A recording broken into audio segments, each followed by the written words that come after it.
Assalamualaikum warahmatullahi wabarakatuh. Berjumpa lagi dengan saya Ari Trianto Wibowo, guru seni musik populer SMK Negeri 8 Surakarta. Di tahun pelajaran 2021-2022 ini saya mengajar teori musik di kelas 10 SM1 dan juga mengajar musik teknologi di kelas 11 dan kelas 12, dan juga mengajar keyboard di 11 SM1 dan 12 SM1. Sebelum kita memulai materi, ada beberapa hal yang ingin saya sampaikan sebagai perkenalan. Ya, nama saya Ari Trianto Wibowo, SPD. SPD itu sarjana pendidikan. Saya alumni Pendidikan Seni Musik Universitas Negeri Yogyakarta. Saya lulus tahun 2006 ya. Kemudian sempat bekerja di Purwacaraka Music Studio, mengajar piano pop dan keyboard, dan juga bekerja sebagai musisi reguler ya, musisi reguler di beberapa hotel di Yogyakarta. Kemudian musisi wedding juga kadang-kadang ya. Setelah lulus 2006, tahun 2009 saya masuk di SMK Negeri 8 Surakarta, mengajar di kompetensi keahlian seni musik non klasik. Waktu itu namanya seni musik non klasik. Kalau sekarang diganti seni musik populer. Kalau nggak salah itu mulai ganti nama sejak kurikulum 2013. Saya aslinya dari Pemalang, kuliah di Jogja tahun 2001, dan sekarang menetap di Solo. Oke, demikian perkenalan singkat saya. Nah, beberapa hal yang ingin saya sampaikan sebelum mulai pelajaran adalah kesepakatan belajar kita. Yang pertama, sering-seringlah Anda membuka Google Classroom, karena di situ pusat semua materi, semua tugas dan pengumpulan atau pengerjaannya. Ya. Jadi Google Classroom ini ibarat seperti kelas maya ya. Karena kita masih PJJ, maka ruang kelas kita adalah Google Classroom. Terutama pada saat jadwal pelajarannya, Anda harus membuka Google Classroom ya. Karena pada saat jam pelajaran Anda tidak membuka Google Classroom, itu seperti Anda tidak masuk kelas ya. Sehingga Anda tidak tahu materinya apa, tugasnya apa, mengerjakannya bagaimana ya. Jadi kalau Anda ingin tahu materinya apa, tugasnya apa, cara mengerjakannya bagaimana, itu bukalah di Google Classroom. Itu pertama ya. Kemudian yang kedua, grup WA yang kita bentuk, yaitu grup WA Teori Musik 10 SM1, itu hanya berfungsi sebagai sarana komunikasi antara guru dengan siswa, antara Anda dengan saya, dan juga antar siswa, jika ada kesulitan dalam memahami materi atau mengerjakan tugas. Tetapi untuk pengerjaan tugasnya tetap melalui Classroom. Ya, pengumpulan tugasnya hanya melalui Classroom, tidak dikumpulkan melalui grup WA. Gitu ya. Jadi misalnya Anda mengerjakan Google Form, kemudian Anda mendapat nilai berapa? 80. Ya, skornya Anda screenshot terus Anda kirimkan ke grup WA, itu tidak ada gunanya. Ya, tidak ada gunanya. Karena tugas-tugas yang Anda kerjakan itu hanya akan saya periksa setelah Anda menyerahkan tugas tersebut di Classroom. Nah, ini ada beberapa teknis yang mungkin perlu saya sampaikan. Jadi setiap tugas itu terdiri dari dua jenis, yaitu tugas teori dan tugas praktek. Tugas teori biasanya Anda mengerjakan di Google Form. Jadi tetap membuka Google Classroom. Kemudian setelah Anda baca petunjuk tugasnya, di situ ada link untuk mengerjakan soal-soal yang ada dalam Google Form. Nanti diklik saja linknya, Anda langsung masuk ke Google Form. Ya, biasanya soalnya pilihan ganda kebanyakan. Nah, setelah Anda kirim ke Google Form, kirim jawaban ya, sebaiknya Anda melihat dulu skornya. Ya, di situ ada lihat skor ya. Ada menu lihat skor, Anda lihat dulu skornya. Kalau skornya itu masih di bawah 75, Anda kerjakan lagi dengan cara mengklik edit tanggapan Anda. Ya. Anda kerjakan lagi. Sebaiknya Anda baca dulu materinya, mungkin ada yang belum dipahami, atau materinya kan biasanya saya berikan dalam bentuk video. Ya, saya upload di YouTube. Nah, itu Anda tonton dulu videonya, Anda pahami, Anda catat poin-poin pentingnya, baru setelah itu mengerjakan. Ya, jangan sampai Anda tidak menonton materi videonya, langsung Anda kerjakan. Biasanya ya cuma ngawur aja. Akibatnya nilainya pasti di bawah 75. Ya.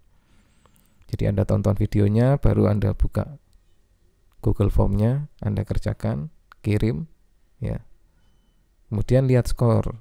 Kalau skornya di bawah 75, Anda ulangi lagi edit tanggapan Anda.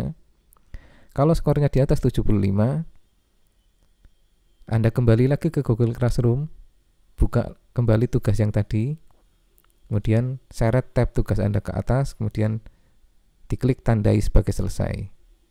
Nah, tugas yang ini nanti kalau sudah ditandai sebagai selesai, nanti tulisannya ada diserahkan gitu, tugas diserahkan. Kalau tugas diserahkan berarti sudah siap untuk saya nilai. Jadi kalau tulisannya di tugas Anda itu di Classroom itu belum muncul tulisan diserahkan, baru ditugaskan, nah berarti tidak bisa saya nilai. Ya. Kemudian nomor 3 ini, setiap tugas ada tenggat waktunya. Semua siswa yang mengerjakan sebelum tenggat waktu berkesempatan memperbaiki nilai hingga maksimal 100. Ya, tadi seperti tadi. Jadi setiap tugas itu pasti ada tenggat waktunya. Biasanya tercantum di kanan atas, di bawah judul tugas. Ya, ada tenggat Senin atau kapan ya, atau tanggal berapa, jam berapa. Selama Anda mengerjakan tugas itu sebelum tenggat waktu berakhir, Anda masih punya kesempatan untuk memperbaiki nilai. Misalnya Anda sudah mengerjakan nilainya kok 85. Anda ingin mengerjakan lagi, ingin saya perbaiki lagi, biar nilainya 90, boleh. Biar nilainya 100 juga boleh. Ya, Anda perbaiki lagi hingga nilainya 100 boleh. Tetapi siswa yang nomor 4 ini, siswa yang terlambat mengerjakan tugas atau melampaui tenggat waktu, maka nilai maksimalnya hanya 75 atau sesuai KKM. Meskipun mendapatkan skor di atas 75 ya. Jadi kalau Anda mengerjakan tugasnya itu terlambat, itu biasanya begitu tenggat waktu berakhir, tulisan di tugas Anda itu akan berubah menjadi tidak ada berwarna merah. Nah, kata tidak ada ini bukan berarti tidak ada tugas, tapi maksudnya memang tidak ada nilai, tidak ada yang diserahkan. Ya. Jadi jangan senang dulu, wah tidak ada tugas ini. Tidak ada tapi warnanya merah, berarti itu kan peringatan. Ya. Peringatan bahwa Anda belum mengerjakan tugas. Nah, apakah masih boleh mengerjakan tugas? Boleh. Meskipun terlambat, saya perbolehkan untuk mengerjakan. Hanya saja nanti nilai maksimalnya adalah 75. Jadi meskipun Anda mengerjakan di Google Form misalnya, Anda lihat skor Anda 100 gitu ya. Tapi karena Anda terlambat mengerjakannya, maka nilai maksimalnya tetap 75. Ya, sedangkan jika Anda mengerjakan kemudian skornya di bawah 75, ya akan saya tulis apa adanya, ya. Gitu. Kemudian nomor 5. Suatu saat kalau kita sudah mulai tatap muka, baik tatap muka terbatas atau tatap muka normal seperti biasa, maka Google Classroom akan tetap kita pakai. Google Classroom tetap dipakai. Ya, fungsinya banyak Google Classroom itu, tidak hanya pada saat pembelajaran jarak jauh, tapi juga pembelajaran tatap muka tetap kita gunakan, karena dengan Google Classroom semua materi, semua tugas itu terorganisir gitu ya, secara sistematis gitu, jadi teratur ya. Kemudian penilaian juga Anda bisa lihat secara langsung di situ ya, sehingga Anda bisa introspeksi ya. Wah, ini saya nilainya di rapot itu kira-kira berapa, itu Anda sudah bisa melihat dari progres Anda atau kemajuan Anda di Google Classroom. Ya, nanti di Google Classroom akan saya setting total nilai. Jadi dalam bentuk persen ya. Jadi nilai Anda itu sudah berapa persen gitu. Ya, kira-kira ya itulah nilai rapot Anda. Ya. Kalau nilai Anda di Google Classroom misalnya totalnya itu sudah 85% ya, berarti nilai Anda ya kemungkinan di rapot bisa 85. Bahkan nilai 100 pun masih mungkin saya tulis di rapot. Begitu juga nilai yang sangat rendah juga sangat mungkin akan saya tulis di rapot. Ya. Begitu kesepakatan belajar kita. Nanti kalau ada yang kurang jelas boleh ditanyakan melalui grup WA. Ya. Jadi saya ingatkan lagi bahwa semua konsultasi yang terkait dengan pelajaran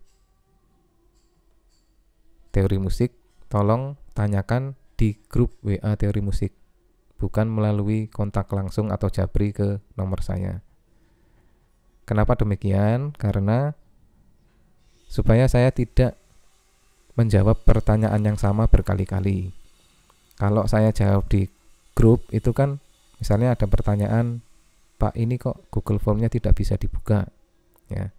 Kalau Anda tanyakan di grup, saya langsung jawab, oh tunggu dulu, saya setting dulu misalnya.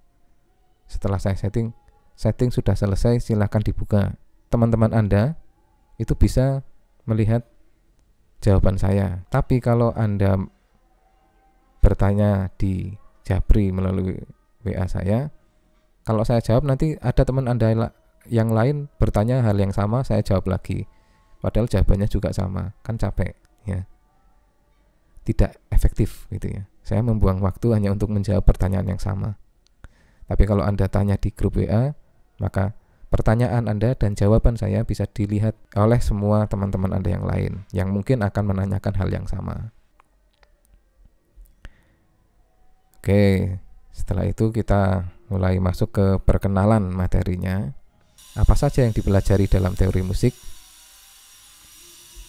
Di dalam pelajaran teori musik, kita akan mempelajari yang pertama, dimensi waktu dalam musik. Dalam musik itu ada dimensi waktu dan ada dimensi ruang. Ya. Dimensi waktu dalam musik atau kita sebut sebagai ritmisnya. Ya, dalam teori musik kita akan membahas yang A, harga not, ritme, dan ketukan. Kemudian yang B, tanda sukat. Tanda sukat itu tanda birama. Ya. Kan kita mengenal 4/4, 3/4, 2/4, 6/8, 9/8, 12/8, ya, dan lain sebagainya. Itu nanti akan kita pelajari di situ. Kalau harga not itu dari not penuh, not setengah, not 1/4, not 1/8, not 1/16. Terus kemudian ada titik setelah not itu artinya apa, ya. Kemudian ketukan itu apa, ritme itu apa, ya. Itu kita akan pelajari di situ. Kemudian yang kedua adalah dimensi ruang dalam musik atau aspek melodisnya. Yang pertama yang A adalah nada. Ya, nada, kemudian tanda aksidental atau tanda crash, small gitu ya. Kemudian tanda kunci, kunci G, kunci F, kunci C. Ya. Dan tidak kalah pentingnya adalah paranada atau sangkar nada ya. Itu 5 garis dalam notasi musik gitu. Kemudian yang B adalah tangga nada, baik yang mayor maupun yang minor. Kemudian C, interval atau jarak antar dua nada. Interval ini adalah dasar dalam ilmu harmoni ya, atau ilmu tentang akord. Nah, bagaimana kita akord itu dipelajarinya kapan ya? Nanti di kelas 11 ya. Kalau kita sudah belajar keyboard itu baru kita belajar harmoni di situ. Kemudian yang ketiga adalah tanda-tanda dalam musik atau tanda-tanda ekspresi atau tanda-tanda dinamik dalam musiknya. Yaitu yang A itu tanda tempo, kemudian yang B tanda dinamik dan artikulasi. Dinamik itu keras lembutnya suatu karya musik, dan artikulasi itu kalau dalam bahasa itu kayak pengucapan gitu. Tapi kalau artikulasi itu cara kita memainkan nada itu, apakah aksen, apakah portato, staccato, portamento, dan lain sebagainya. Kemudian yang C adalah ornamen. Ornamen itu adalah nada hias, ya. Nada-nada hias selain nada pokok. Kemudian yang D adalah abreviasi. Abreviasi itu penyingkatan. Ya, ada tanda-tanda yang penyingkatan dalam musiknya. Baik itu penyingkatan kumpulan nada yang diulang-ulang, maupun penyingkatan alur cara memainkan sebuah partitur, ya. Jadi nanti ada kamar 1, kamar 2, dan lain sebagainya. Ya, demikianlah hal-hal yang akan kita bahas dalam pelajaran teori musik. Sebelumnya saya juga ingin menekankan bahwa teori musik itu meskipun namanya teori, tapi nanti penugasannya juga ada prakteknya. Nah, ini tadi belum saya singgung ya, tugas prakteknya. Kalau tugas teorinya kan Anda mengerjakan Google Form, ya.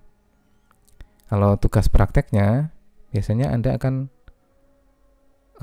memainkan Complete Rhythm Trainer, semacam aplikasi HP, ya, Android, yang nanti linknya akan saya bagikan pada Anda melalui Classroom.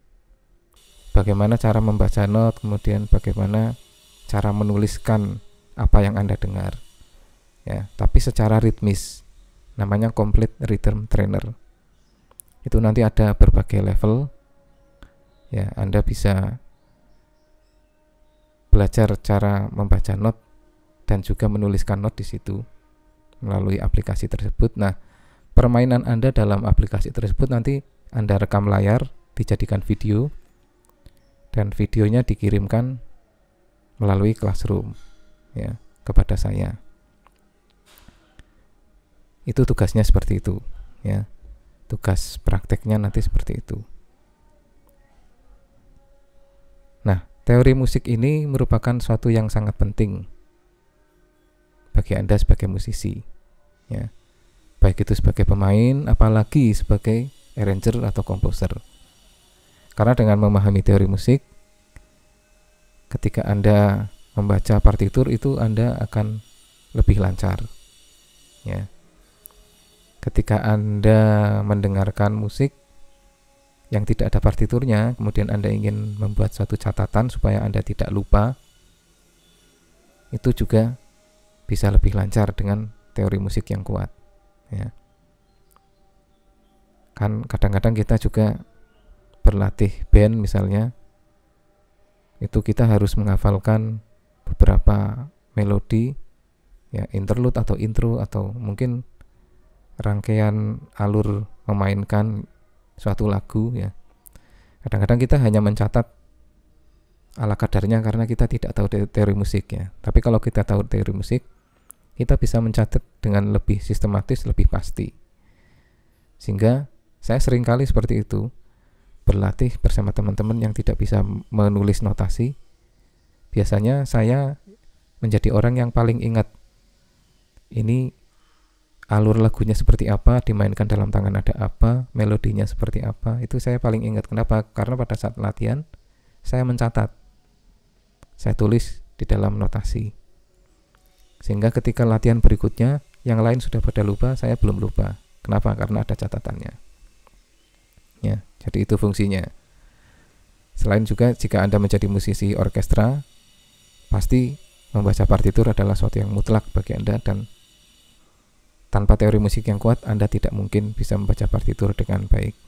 Apalagi sebagai komponis atau arranger, jika teori musik Anda kuat, maka Anda akan membuat aransemen atau komposisi dengan lebih mudah.